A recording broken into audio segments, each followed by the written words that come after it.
खुलुमबाय बे समाव बडोलेण्ड इंखं टेलिभिजननि स्टुडिय'आव आं मिथिका नार्जारि दिनैनि गाहाय रादाबफोराव दङ।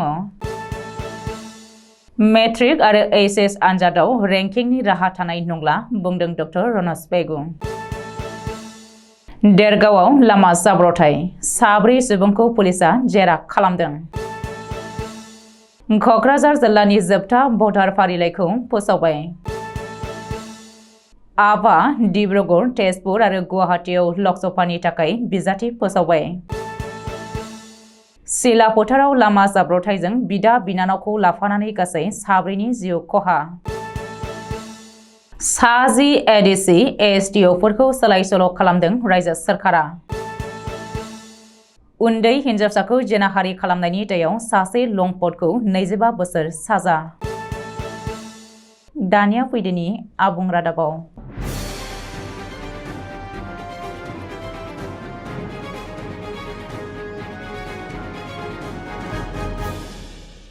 एसएसएलसी एबा मेट्रिक आनजाद आरो एचएस जोबथा आनजादाव रेंकिंनि राहा थानाय नंलिया।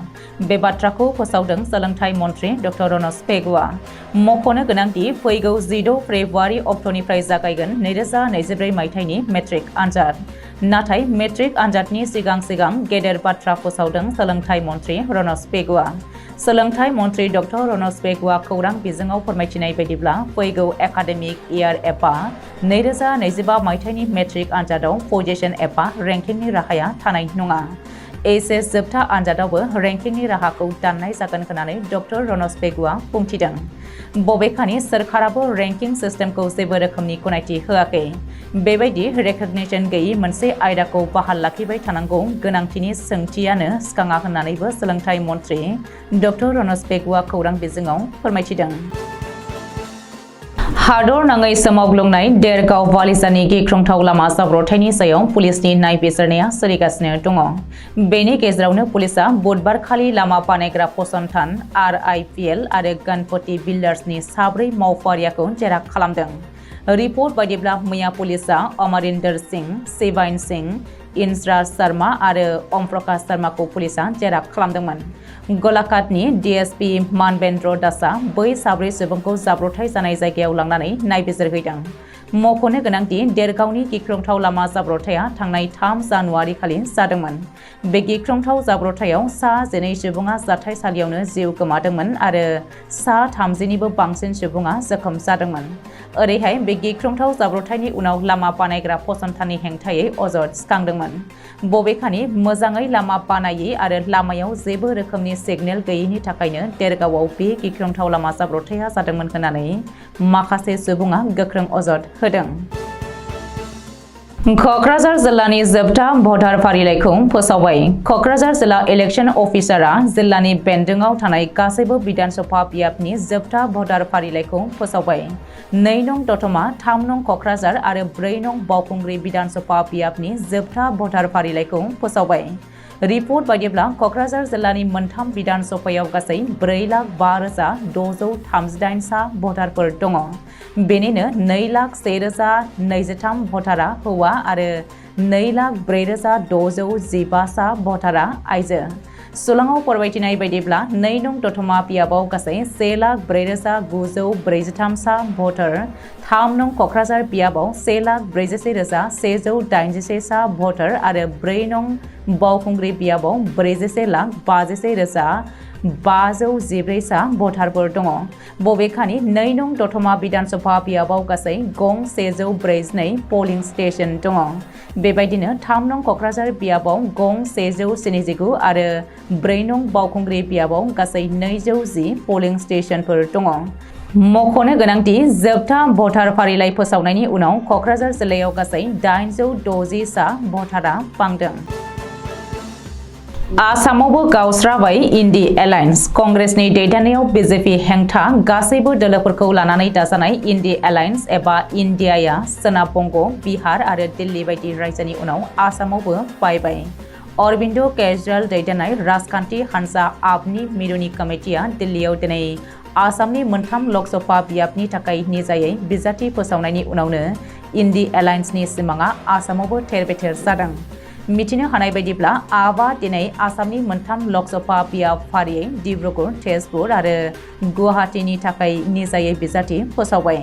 आबा फोसावनाय बायदिब्ला 2024 मायथाइनि लकसभा बिसायख'थियाव आसाम इउनिटनि आफादगिरि डक्टर भवेन चौधुरीया गुवाहाटी बियाबनि बिजाथि जागोन। बेबायदिनो ऋषिराज कौरिन्सआ तेजपुरनि आरो मनज धानवारआ डिब्रुगड़नि बिजाथि जागोन। फैबाय थानाय लकसभा बिसायख'थियाव आसामनि बे मोनथाम बियाबाव बादायगोन आबा।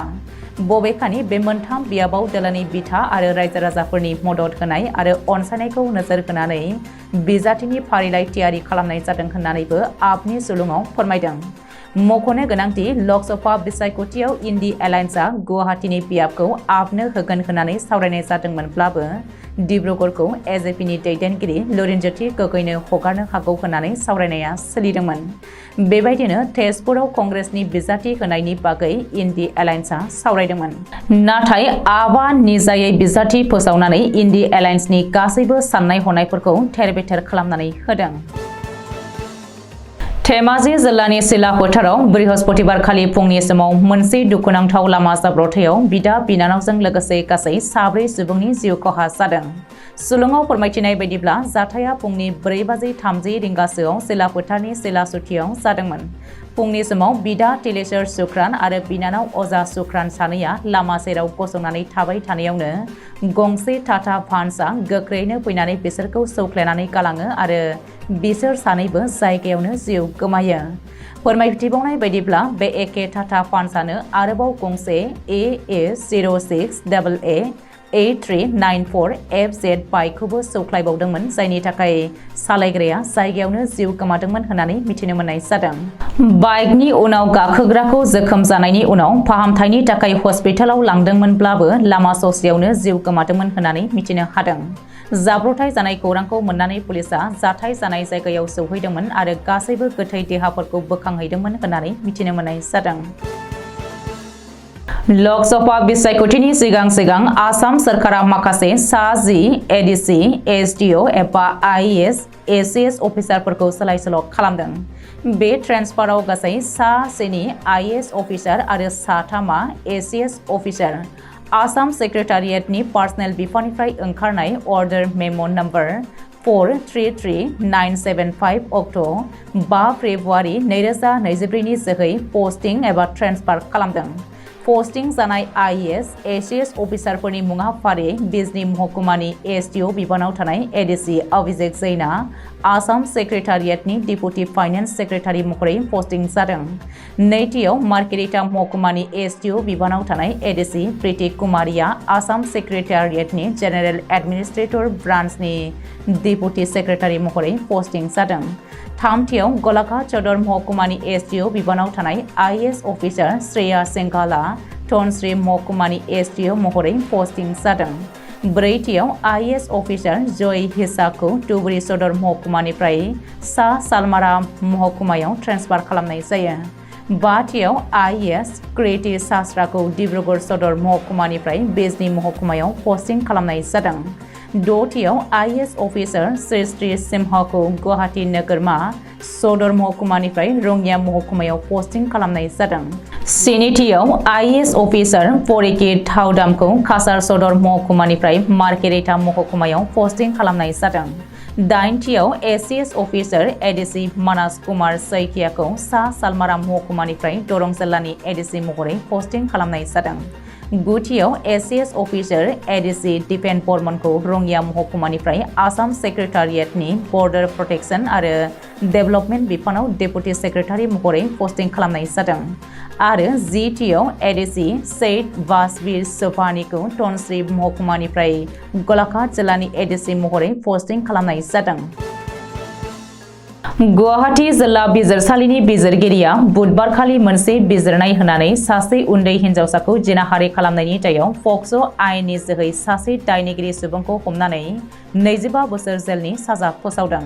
सुलुंनिफ्राय मिथिनो मोननाय बायदिब्ला बे जाथाया 2021 मायथाइयावनो जानायमोन आरो बेनि दायनिगिरि सुबुंखौ साहिदुल इस्लाम होननानै मिथिनो मोनदों। बियो गावनि नसुंसेयाव भारा थाग्रानि सासे 7 बोसोर बैसोनि हिनजावसाखौ जिनाहारि खालामदोंमोन होननानै मिथिनो मोननाय जादों। इस्लामखौ गुवाहाटी सानमारि पुलिस थानायाव केस नम्बर 536/2021 आरो पक्स'नि 6थि दफानि गेजेरजों दायनिगिरि हमनाय जादों होननानै मिथिनो मोन्दों। बेनि अनगायैबो शाहिदुल इस्लामखौ बिजिरसालिया दुखु जानांनाय सुबुंनो 1000 रां होनांगौनि बिथोन होदों आरो होनो हायाब्ला 3 दाननि थाखाय जेलनि साजाखौ बारायबावनाय जागोन होननानै बुंबावनाय जादों। आरो पक्स'आ जिल्लानि आयेन खुंथाय आफादखौ दुखु जानांनाय सुबुंनो 2 लाख रां होनांगौनि बिथोन होनाय जादों होननानै मिथिनो मोननाय जादों। दिनैनि रादाबा एसेनोसै। गोजोन्थों।